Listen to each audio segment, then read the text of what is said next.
Здравствуйте, товарищи. Welcome back. Today is day 5, and today we have a rather short lesson. We'll just be learning to say hello, goodbye, and things of that nature. Um, and while we do so, we'll continue to review pronunciation and things like that.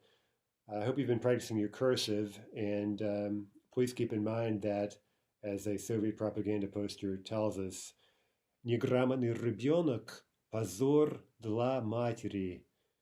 An illiterate child is a disgrace for its mother. And this poster is really aimed at the mother more than the child, right? The child wants to go to school, but his retrograde mother is trying to prevent him from getting a good Soviet education.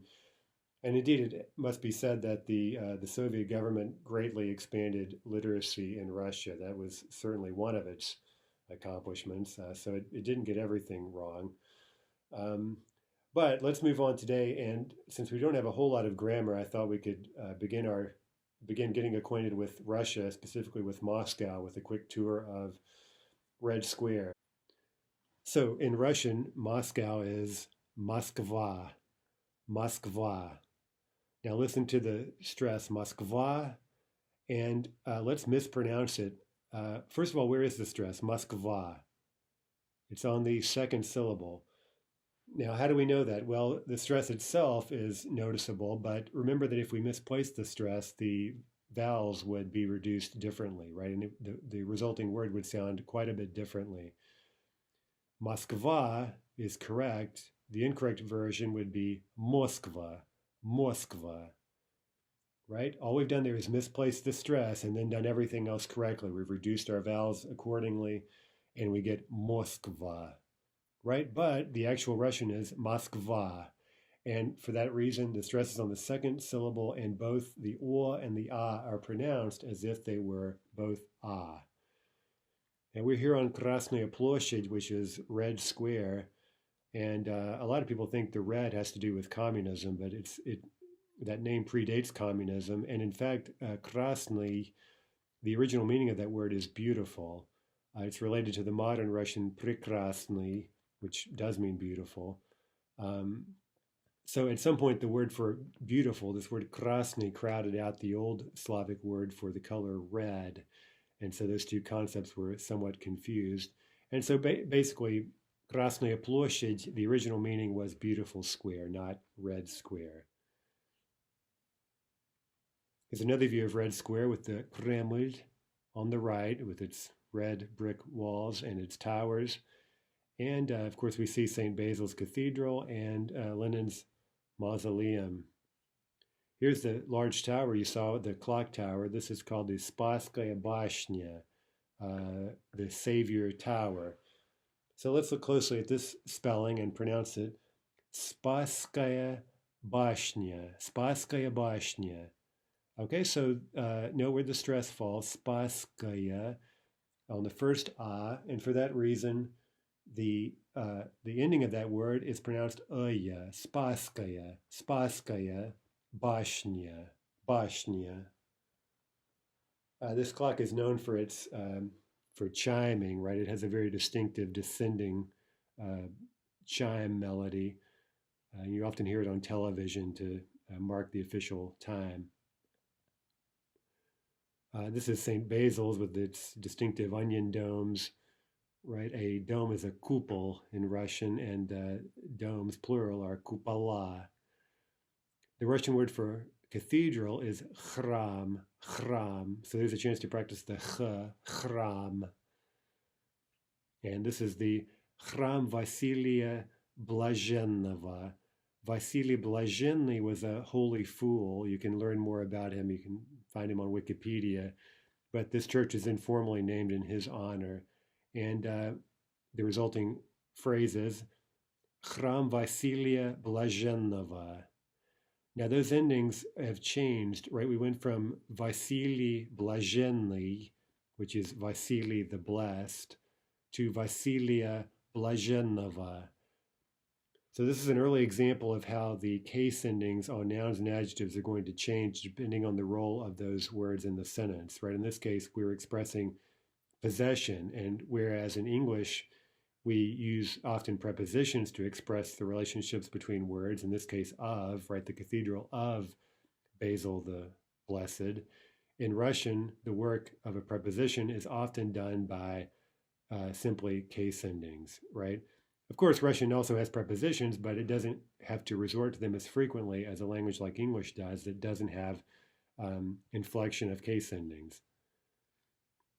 Now, opposite, on the other side of Krasnaya Ploshchad, of Red Square, is the GUM, which is an old, basically a shopping mall, also from the late imperial period.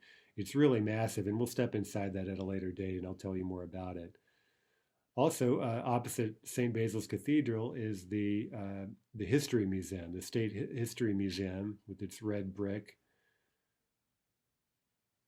Opposite the GUM, right at the base of the wall of the Kremlin, is the Mavzolei Lenina, the Mausoleum of Lenin. Now, of course, we know his last name is really Lenin, Ulyanov, actually. Lenin wasn't his real last name, but at any rate. So we've gone from Lenin to Lenina, which again is a genitive case ending. It's that ending "a" is expressing the idea of the mausoleum of Lenin. And we see the inscription above the door. Hopefully you can read that by now. Lenin, Lenin. Now note the stress. Note also that the L and the N are both soft, right? Lenin, Lenin. The first L and the first N is soft. The final N is hard. Lenin, Lenin. Soon we'll venture inside the Kremlin and continue our tour of Moscow, but for now let's move on with today's lesson by talking about Russian names. So if you've ever ventured into a Russian novel, you were probably a bit bewildered by the number of names that can be used to refer to any given character. So we'll begin to explain why that's the case today. Let's look at a couple of Russian names, complete names, in this case of poets, right? First, Pushkin. His full name is Alexander Sergeyevich Pushkin. So we see that a Russian name, the full version consists of three names. The first name, Alexander, in Russian that's called an imya. The second part is Sergeyevich, that's called an otchestvo. Otchestvo is in English patronymic because it's based on the name of one's father. So if we look at Sergeyevich, we can probably guess that his father's name was Sergey. And finally, the last name, or familia. So the word familia sounds like family, but it doesn't mean family. It means the family name, a person's last name. So the full version of his name is Alexander Sergeyevich Pushkin. Now let's look at the name of a female poet, Anna Andreevna Akhmatova. So Anna is her first name, her imya. Andreevna is her patronymic, her otchestvo. Can you guess her father's name based on her patronymic? Andrei. So Andrei was her father's name. From that we get Andreevna. And finally, her familia is Akhmatova. If we look over these names, we can get an early clue into how grammatical gender is going to work in Russian. If we look at Alexander Sergeyevich Pushkin, we see that all three parts of his name end in a consonant. So words that end in a consonant in Russian are typically going to be masculine in terms of their grammatical gender, whereas grammatically feminine words are going to usually end in a. And we see that if we look at all three components of Akhmatova's name, Anna, Akhmatova, Andreevna, all three end in an a. So how would you address Russians? If they have three names, what names do you use to address them? Well, the formal way to address a Russian is to use the name plus the patronymic. So for example, if you were addressing Pushkin and doing so formally, you would address him as Alexander Sergeyevich. Now often, by the way, these patronymics, since they were used so frequently and still are in formal situations, a lot of them are kind of contracted. So instead of hearing Sergeyevich, right, very clearly, you'll often hear a kind of contracted version like Sergeyich, Alexander Sergeyevich. So something like that. But if we were trying to pronounce very clearly for learning purposes, it would be Alexander Sergeyevich. Sergeyevich. Or for Akhmatova, we would address her as Anna Andreevna. Anna Andreevna. Okay, so those will be formal modes of address, first name plus patronymic. That means if you want to really be polite with someone, maybe a Russian professor or someone, you would need to learn two names for them, right? Well, three if you know their last name, but of course, in order to address them, you would need name, first name plus patronymic. So let's look at how to make introductions in Russian. The word for hello, which we've heard already, is Здравствуйте. Здравствуйте. That means literally be healthy. The phrase for let's get acquainted is Давайте познакомимся. Давайте познакомимся. How do you tell your name? You say literally, they call me blank. Меня зовут blank, right? Например, меня зовут Mark. My name is Mark. Меня зовут Mark. А как вас зовут? How do they call you? Как вас зовут? Now note that for now, of course, we haven't studied any grammar, so we don't really know what these phrases literally mean unless I, of course, tell you, right? But there are all sorts of endings and case endings, verb forms, and so on that we haven't studied yet, needless to say. So for now, we're just learning these as common phrases. So try for now just to memorize them, get a sense of them, and in a few short weeks, a lot of these will make a lot more sense to us. Okay, how do we respond to this question? Как вас зовут? How do they call you? Meaning, what's your name? Меня зовут blank again. Меня зовут Mark. Меня зовут Alexander. Меня зовут Anna. Okay, and how do we say very nice to meet you? Очень приятно познакомиться. Literally, very pleasant to meet you. That's the literal meaning of the grammar. Очень приятно познакомиться. Note that verb form познакомиться, we're not pronouncing exactly as it's written. That's a reflexive verb form, so we'll revisit this issue of pronunciation later when we cover those forms. But for now, listen to how we're actually saying it. Not познакомиться, but познакомиться, познакомиться. Очень приятно познакомиться. Okay, we've learned a person's имя. Let's learn their last name. We could ask, а как ваша фамилия? Как ваша фамилия?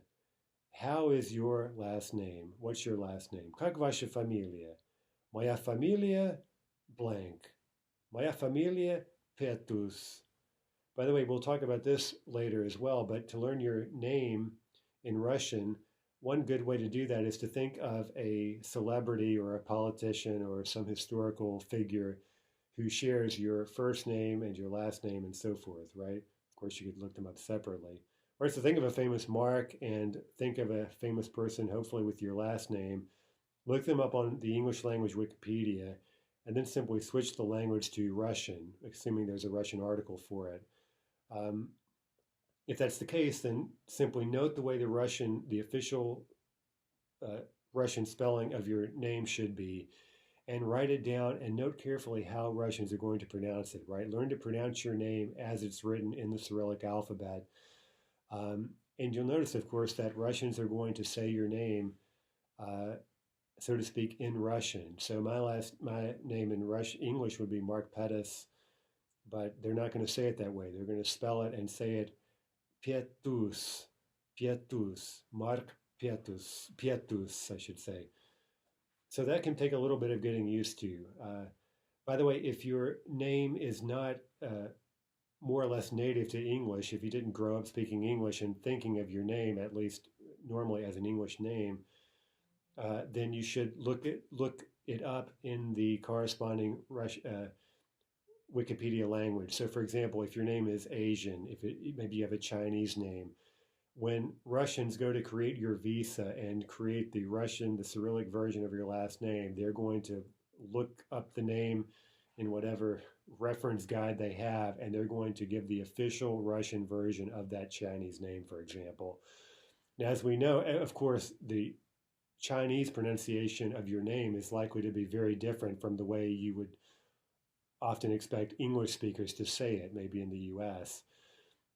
Now, think of how the English version of your Chinese name is going to be different in turn from the Russian version of your Chinese name, right? So all of a sudden you're juggling three different ways of pronouncing the same name, right? So of course that's why it's dangerous to jump directly from the English pronunciation of your name to the Russian, right? The Russians are going to go back and look at the official Russian version of whatever that Chinese name is, or again, it could be any nationality, any language you could think of. Italian, even, for example, right? So if you're Italian American, when a Russian bureaucrat sees your last name and goes to type up your visa, they're likely to resort to something that is the Russian equivalent of the original Italian pronunciation, which of course may be very different from the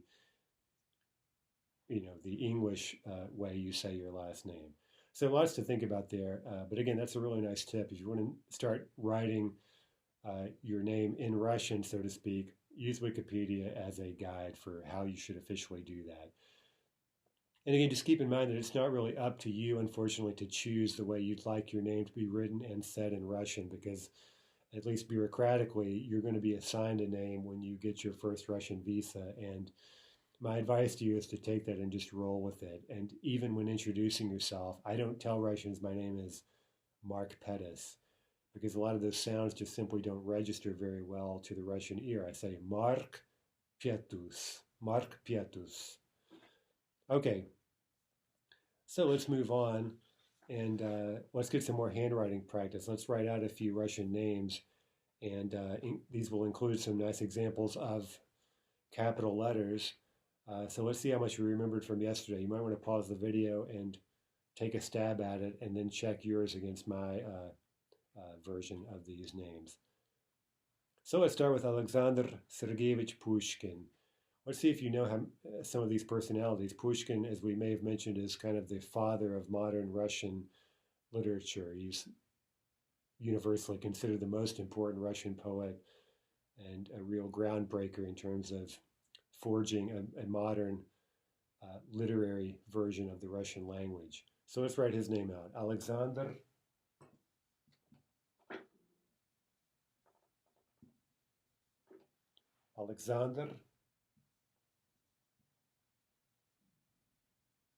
Sergeyevich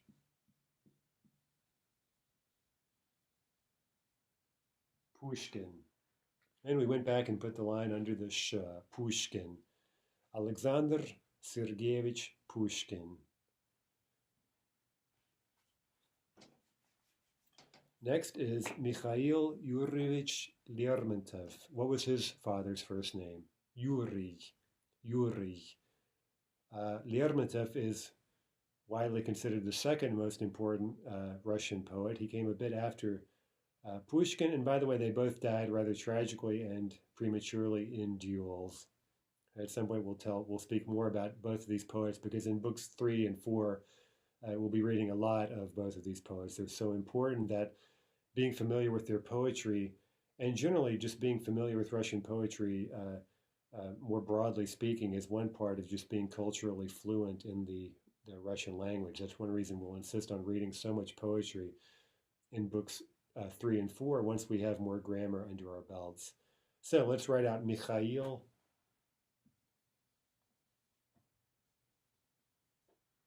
Mikhail. You may have noticed I'm writing more or less as I naturally would, and you may have noticed since that I paused, I wrote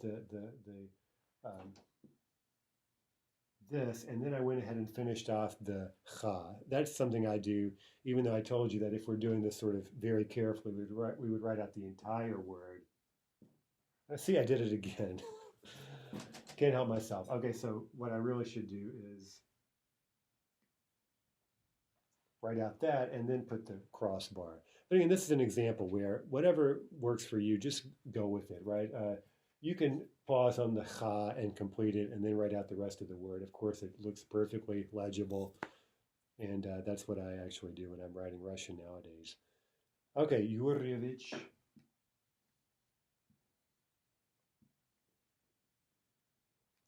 Yurievich. Note your soft sign. Hopefully you didn't connect that to the following letter. And Lermontov.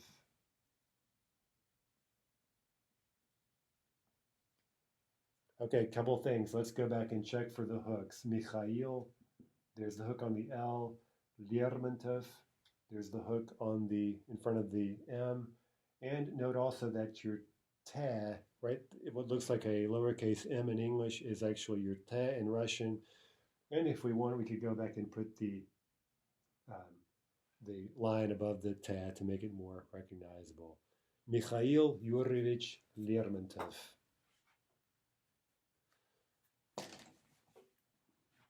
Next, Nikolai Vasilyevich Gogol. Gogol was a hilarious writer who also died very tragically.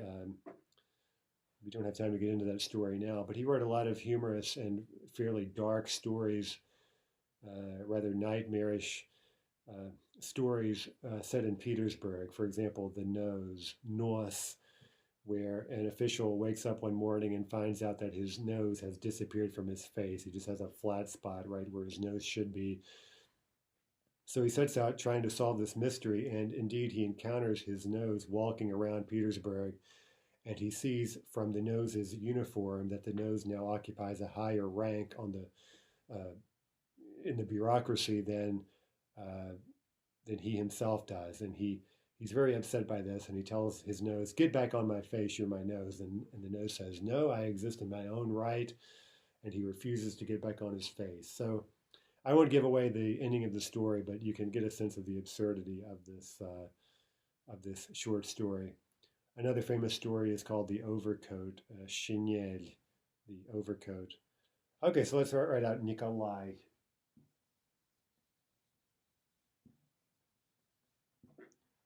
Nikolai.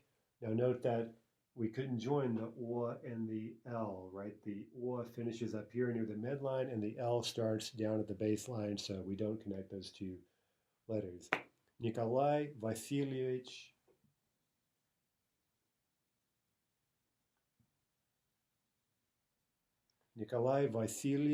note the little hook on the L. Now again, when I'm writing normally, as I am more or less now, that hook is rather subtle, but it's still visible. And so let me write this out even more carefully.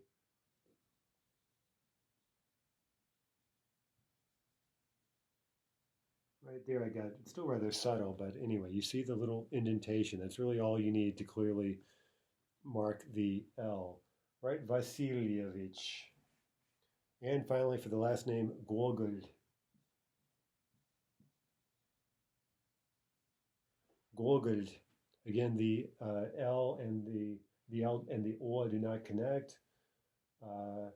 Again, if you see how I actually wrote this, I initially failed to connect the O and the G.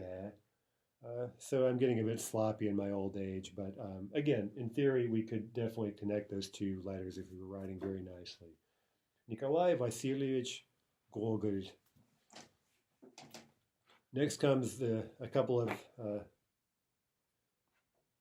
master Russian novelists, right? Starting with Tolstoy. You may know him as the author of Vaina и Mir, War and Peace. Okay, his first name, Lev, means lion, Leo. Lev.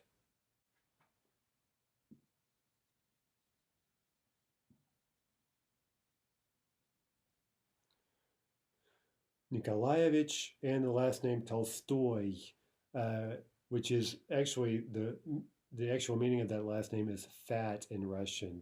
The modern Russian for fat is Tolstoy, so you see there's a difference in the stress, but that was the original meaning of this familia, this last name.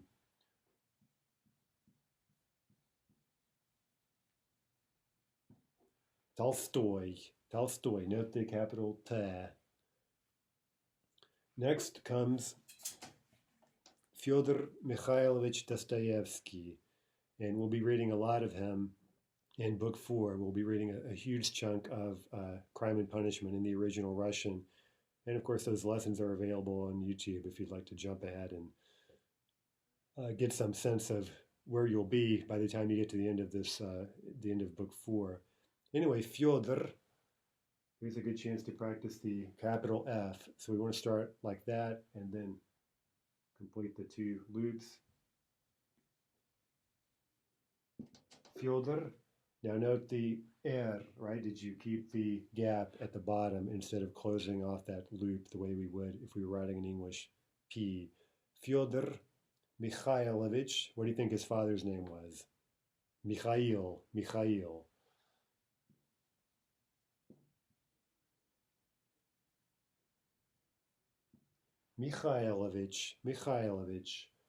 Okay, note, look for your hook. Now that's the worst one I've done all day, right? You can barely see it, but anyway, let's make it a little bit more distinct. There we go. Mikhailovich. And last name Dostoevsky.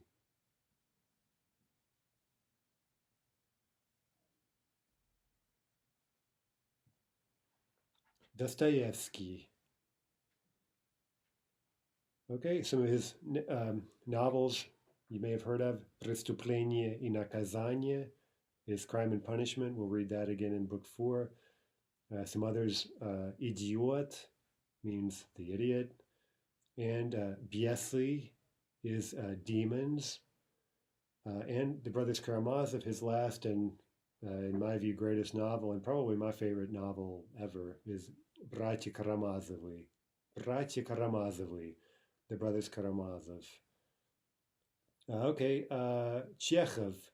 People know him as a dramatist, mostly outside of Russia, but anyone who really knows Chekhov knows, at least I think of him first and foremost for his short stories. Of course, I know he was an outstanding dramatist, but his short stories are what really appeal to me. And indeed, we'll read 2 of those in book 3, right? We'll read Death of a Clerk and A Little Joke, Shutочка. Okay, how do we write his name? Antoine.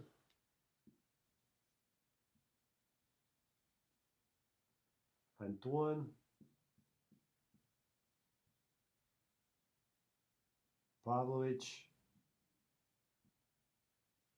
Chekhov. Anton Pavlovich Chekhov. Okay, Akhmatova, again, we'll be reading her poem Requiem. It's a cycle of poems, actually. We'll be reading that at the end of book 2. Let's write her name. Anna Andreevna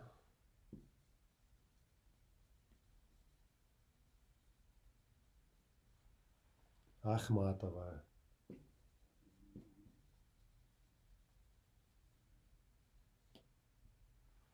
Anna Andreevna Akhmatova.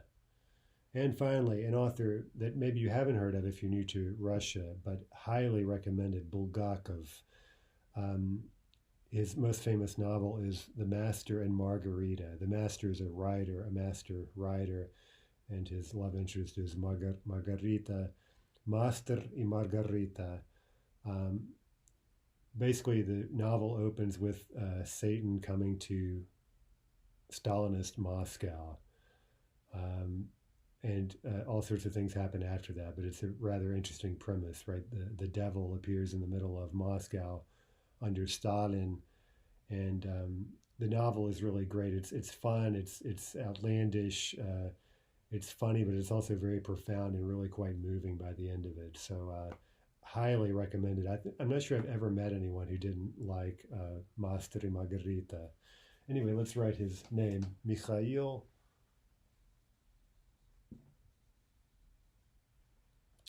Afanasyevich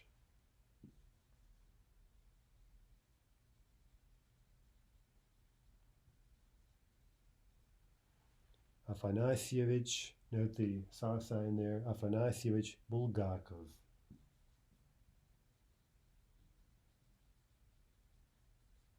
Bulgakov. Okay, I took care to make a more conspicuous hook there. Bulgakov, right? That's showing us where the L begins.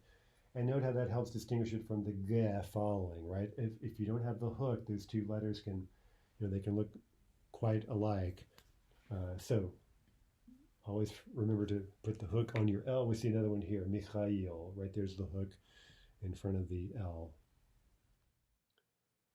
Just for fun, let's look at a few sounds Russians make in various circumstances, and we'll see how they're written, and we'll practice our pronunciation a bit more.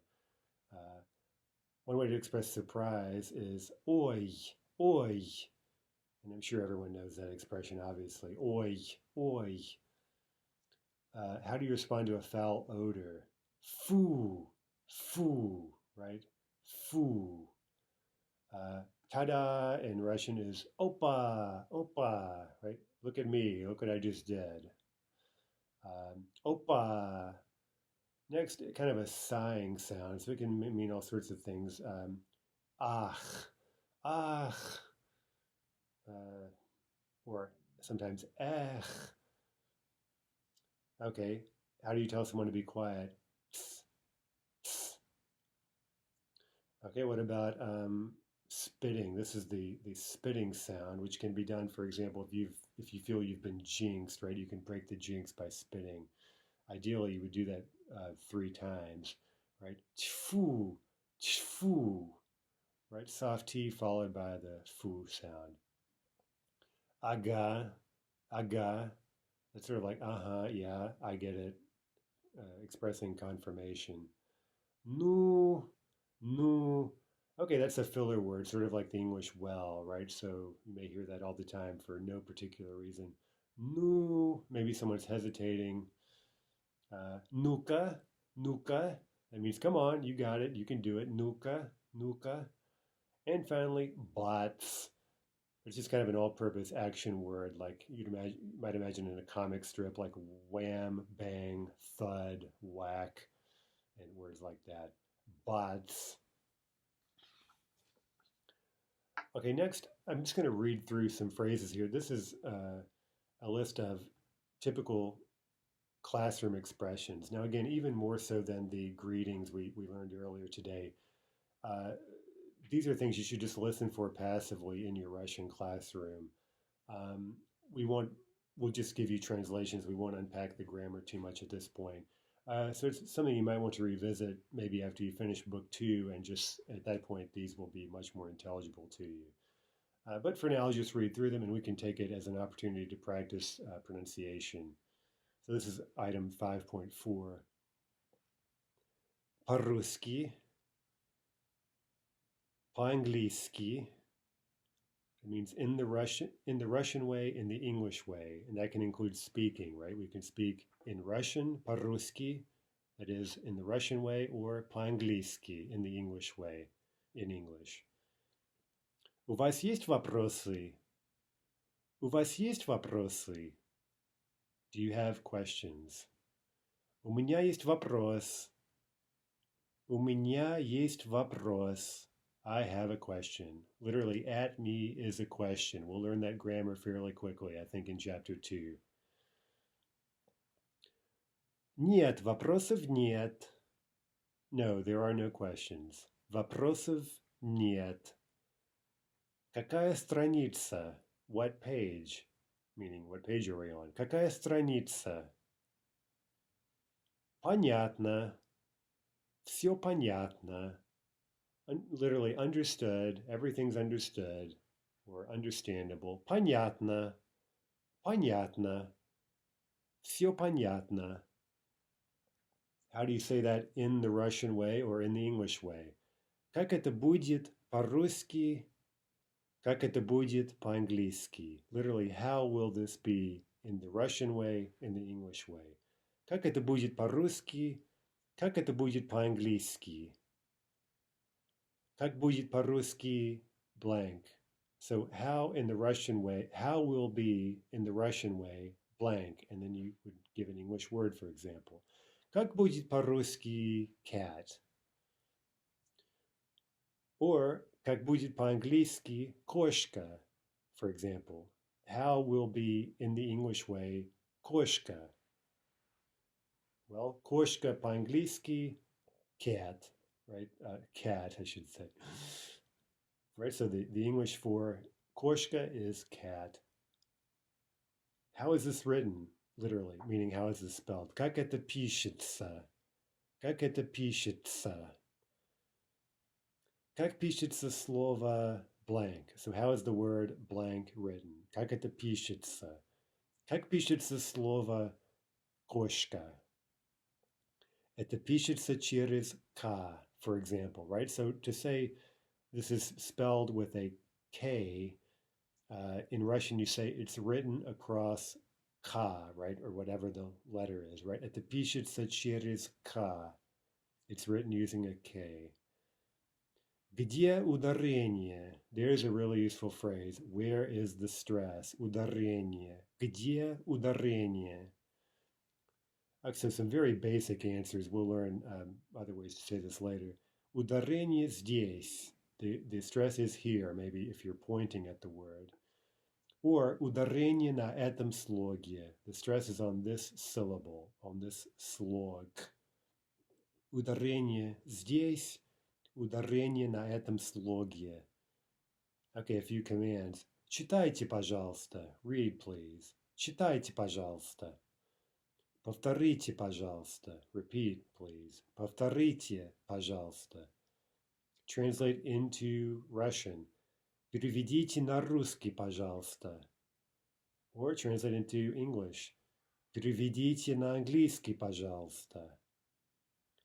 Hand in your homework. Сдайте, пожалуйста, свою домашнюю работу. Сдайте домашнюю работу would be a simpler version. Hand over, hand in your homework. Сдайте домашнюю работу. Okay, here's a common phrase. Молодец. It means literally something like young guy, but it can be used for anyone, and it's just a term of praise. Молодец. You could say to one person, meaning way to go, молодец. And the plural would be молодцы, молодцы. So way to go, class, or something like that would be молодцы. Молодец, молодцы. That's all for today. Это все на сегодня. До завтра. Это все на сегодня. До завтра. Here are a few nouns. Let's just read through and practice repeating and just practice your pronunciation. Look where the stress is and check to see you're reducing your vowels accordingly. Домашняя работа. Домашняя работа. Or домашнее задание. Домашнее задание. Контрольная. Контрольная. Экзамен. Экзамен. Урок на уроке. Учебник. Страница. Ударение. Окончание. Произношение. Предложение. Фраза. Конструкция. Выражение. Упражнение. Интонация. Грамматика. Падеж. Глагол. Предлог. Существительное. Существительное. Прилагательное. Прилагательное. Слово. Слог.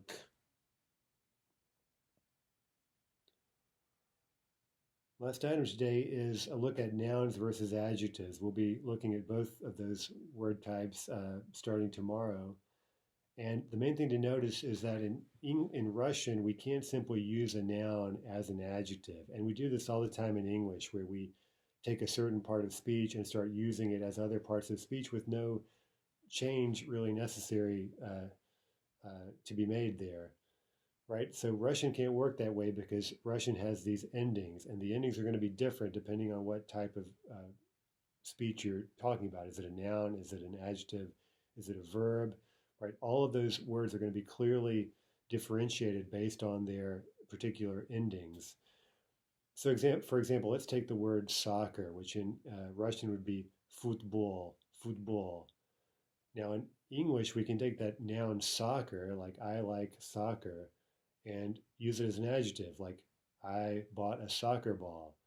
Well, in Russian, that's not going to work, right? So the noun football is not going to ever be able to be used as an adjective. We would have to add some type of adjectival suffix to that noun to get its adjectival equivalent.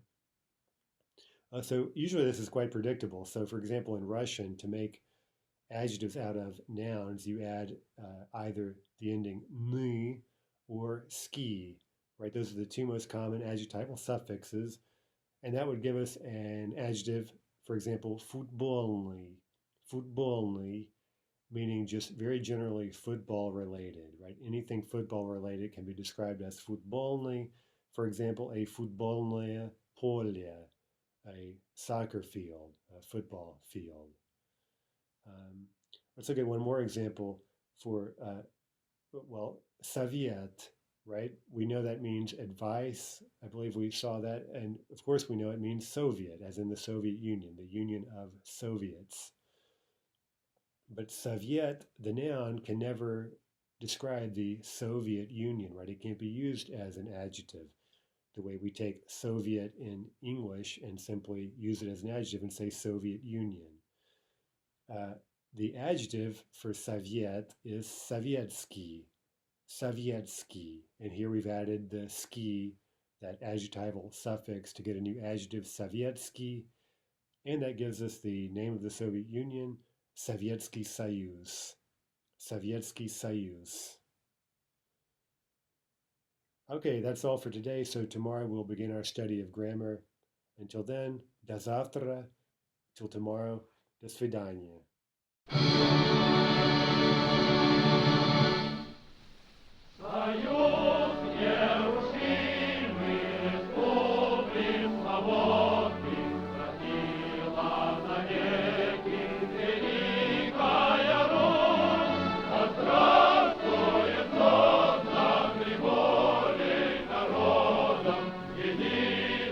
Могу